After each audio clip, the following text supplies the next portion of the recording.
Capítulo primero, que trata de la condición y ejercicio del famoso hidalgo Don Quijote de la Mancha. En un lugar de la Mancha, de cuyo nombre no quiero acordarme, no ha mucho tiempo que vivía un hidalgo, de los de lanza en astillero, adarga antigua, rocín flaco y galgo corredor. Una olla de algo más vaca que carnero, salpicón las más noches, duelos y quebranto los sábados, lentejas los viernes, algún palomino de añadidura los domingos, consumían las 3 partes de su hacienda.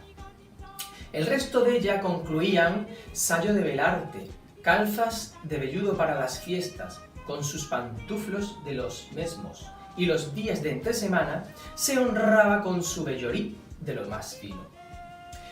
Tenía en su casa una ama que pasaba de los 40 y una sobrina que no llegaba a los 20, y un mozo de campo y plaza que así ensillaba el rocín como tomaba la podadera. Frisaba la edad de nuestro hidalgo con los 50 años. Era de complexión recia, seco de carnes, enjuto de rostro, gran madrugador y amigo de la caza. Es, pues, de saber que este sobredicho hidalgo, los ratos que estaba ocioso, que eran los más del año, se daba a leer libros de caballerías, con tanta afición y gusto, que olvidó casi de todo punto el ejercicio de la caza y aun la administración de su hacienda. Y llegó a tanto su curiosidad y desatino en esto, que vendió muchas hanegas de tierra de sembradura para comprar libros de caballerías, en que leer, y así llevó a su casa todos cuantos pudo haber de ellos, y de todos ninguno le parecía tan bien como los que compuso el famoso Feliciano de Silva, porque la claridad de su prosa y aquellas intrincadas razones suyas le parecían de perlas, y más cuando llegaba a leer aquellos requiebros y cartas de desafíos, donde en muchas partes hallaba escrito: la razón de la sinrazón que a mi razón se hace, de tal manera mi razón enflaquece, que con razón me quejo de vuestra fermosura. Con estas razones perdía el pobre caballero el juicio, y desvelábase por entenderlas y desentrañarles el sentido, que no se los sacara ni las entendiera el mismo Aristóteles si resucitara para ello. No estaba muy bien con las heridas que don Belianís daba y recibía, porque se imaginaba que por grandes maestros que lo hubiesen curado, no dejaría de tener el rostro y todo el cuerpo lleno de cicatrices y señales. Pero con todo, alababan su autor aquel acabar su libro con la promesa de aquella inacabable aventura, y muchas veces le vino deseo de tomar la pluma y darle fin al pie de la letra, como allí se promete, y sin duda alguna lo hiciera, y aún saliera con ello, si otros mayores y continuos pensamientos no se lo estorbaran. Tuvo muchas veces competencia con el cura del lugar, que era hombre docto, graduado en Sigüenza, sobre cuál había sido mejor caballero, Palmerín de Inglaterra o Amadís de Gaula. En resolución, él se enfrascó tanto en su lectura que se le pasaban las noches leyendo de claro en claro y los días de turbio en turbio, y así, del poco dormir y del mucho leer, se le secó el cerebro, de manera que vino a perder el juicio. Llenósele la fantasía de todo aquello que leía en los libros, así de encantamientos como de pendencias, batallas, desafíos, heridas,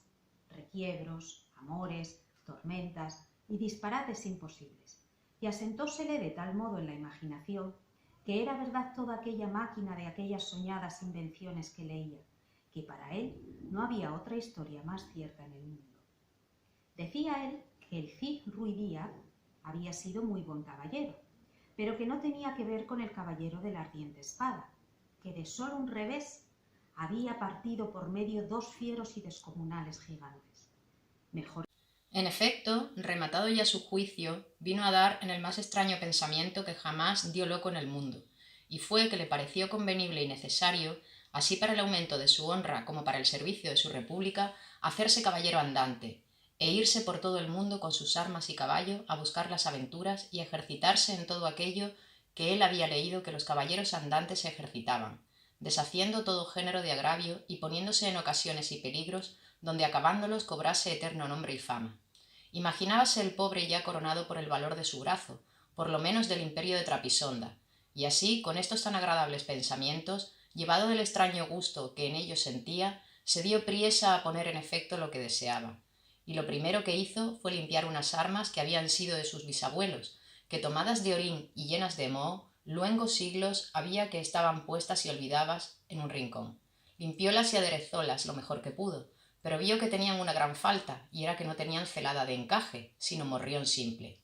Mas a esto suplió su industria, porque de cartones hizo un modo de media celada que, encajada con el morrión, hacían una apariencia de celada entera. Es verdad que para probar si era fuerte y podía estar al riesgo de una cuchillada, sacó su espada y le dio 2 golpes.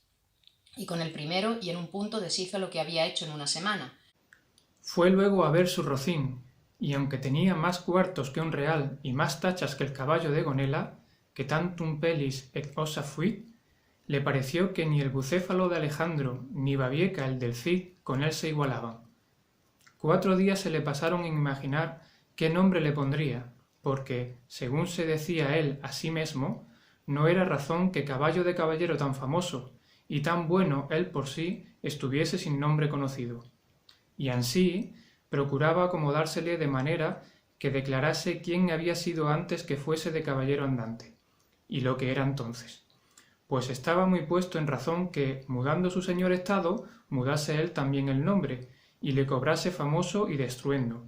como convenía a la nueva orden y al nuevo ejercicio que ya profesaba. Y así, después de muchos nombres que formó, borró y quitó, añadió, deshizo y tornó a hacer en su memoria e imaginación, al fin le vino a llamar Rocinante. Puesto nombre, y tan a su gusto a su caballo, quiso ponérsele a sí mismo, y en este pensamiento duró otros 8 días, y al cabo se vino a llamar Don Quijote,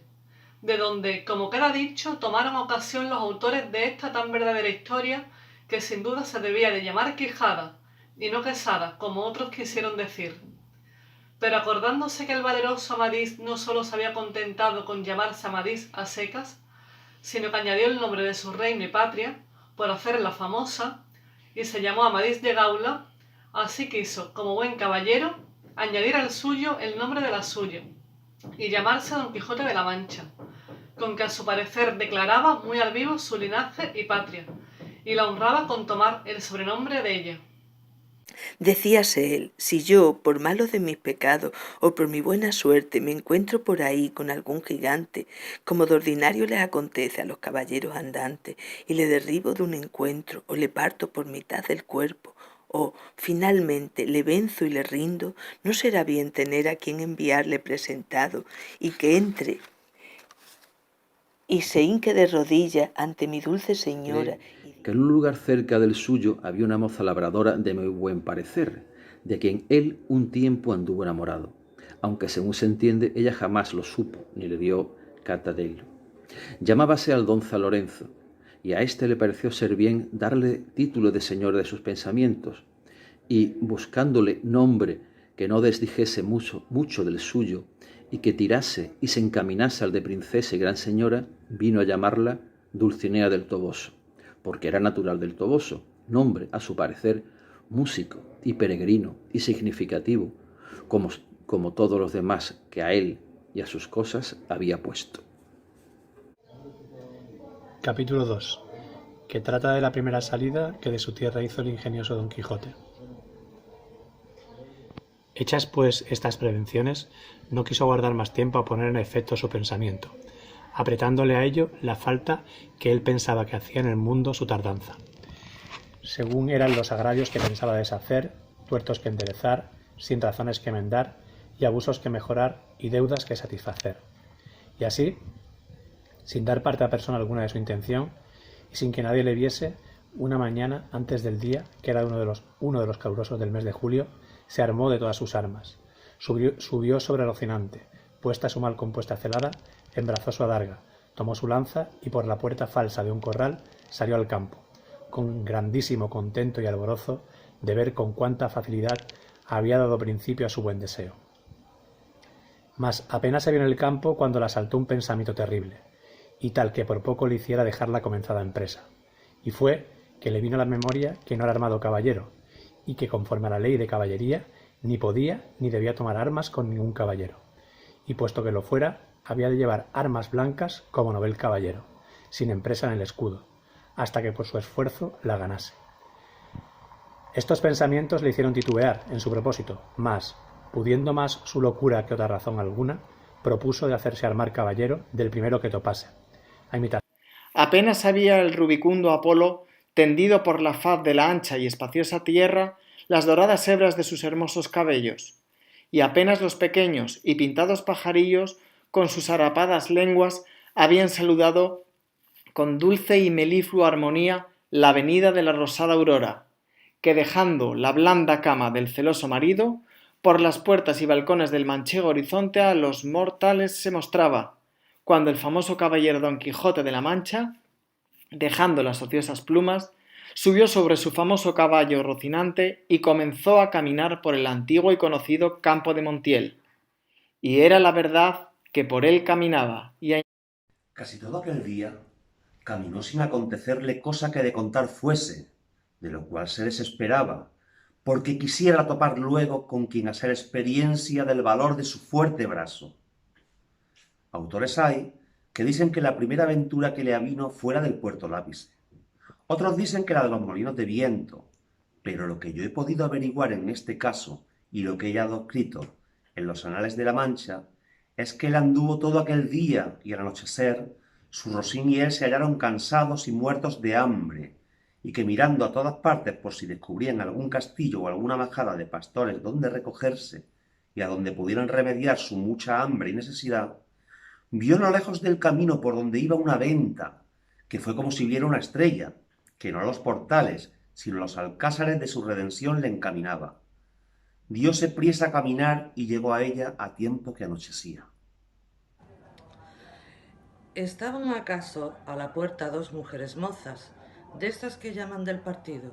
las cuales iban a Sevilla con unos arrieros que en la venta aquella noche acertaron a hacer jornada.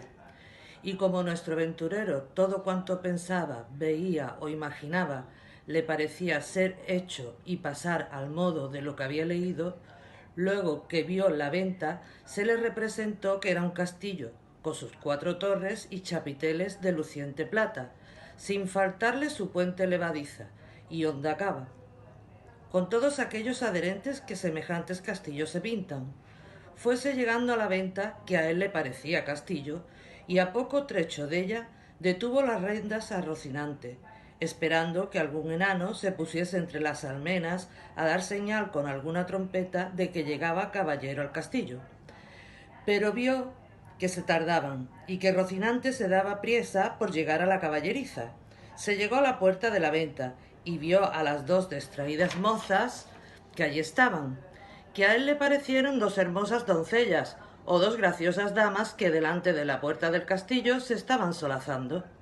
En esto sucedió acaso que un porquero que andaba recogiendo de unos rastrojos una manada de puercos, que sin perdón así se llaman, tocó un cuerno a cuya señal ellos se recogen, y al instante se le representó a Don Quijote lo que deseaba, que era que algún enano hacía señal de su venida, y así, con extraño contento, llegó a la venta.